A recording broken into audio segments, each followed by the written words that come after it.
여러분 안녕하십니까? 계속해서 대구 경북 소식을 전해드리겠습니다. 대구에서는 올해 첫 폭염경보가 내려진 가운데 무더운 날씨가 이어지고 있습니다. 오늘 낮 최고 기온은 대구 34.8도, 포항 34.5도, 의성 33.4도 등을 기록했습니다. 현재 경북 전역에도 폭염특보가 발효 중인데요. 경북 북부 내륙에서는 오늘 저녁까지 비가 오는 곳도 있겠습니다.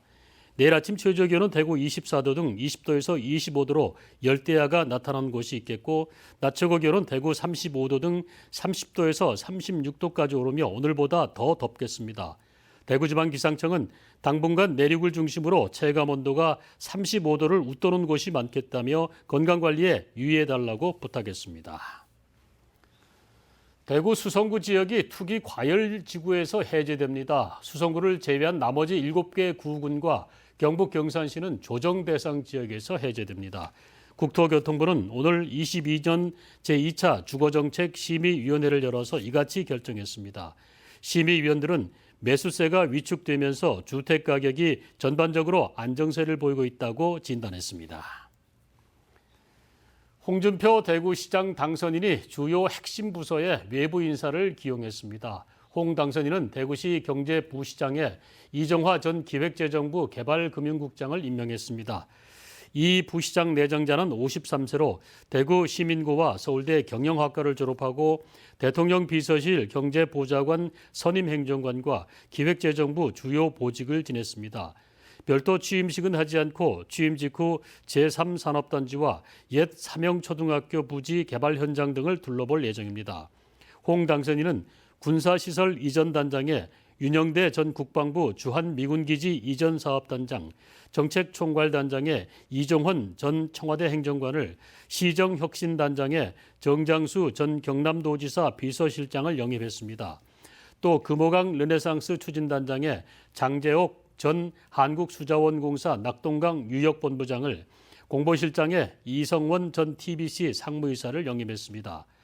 홍 당선인은 외부 전문가를 채용하는 개방형 지위를 법령상 최대 폭인 전체의 10%까지로 넓히기로 하는 등 시정개혁의 의지를 보였습니다.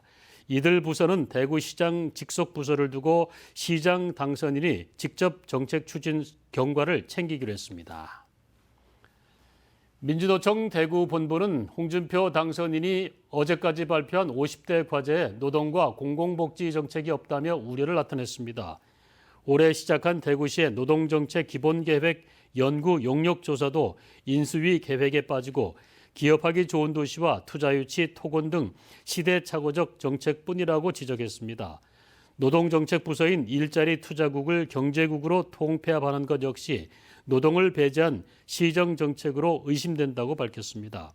이미 확정된 제2대구의료원 건립도 뒤집으려 한다며 공공복지정책 반영을 촉구했습니다.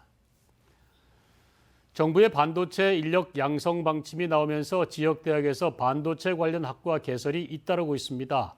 대구 가톨릭대는 내년부터 3년 8학기제에 반도체 대학을 신설해 반도체 전자공학과와 AI 자동화 로봇학과, 반도체 공정학과 등 3개 학과를 편성하기로 했습니다. 대구대는 최근 2022년 부처 협업형 인재양성 사업에 선정돼 전자전기공학부 반도체 전공을 운영하기로 했습니다. 경북대도 연간 400명의 이상의 학사와 석사, 박사 반도체 인력 양성 방침을 밝히는 등 대학마다 반도체 학과 개설이 잇따르고 있습니다. 대구 코로나19 확진자는 402명으로 어제보다 조금 늘었고 지난주 같은 요일보다도 50명가량 늘었습니다. 코로나 관련 사망자는 더 나오지 않아서 누적 사망자는 1,269명입니다. 경북의 코로나19 신규 확진자는 501명으로 지난주 같은 요일에 비해서 113명이나 늘었습니다. 이상으로 MBC 뉴스를 마칩니다. 함께해 주신 여러분 고맙습니다.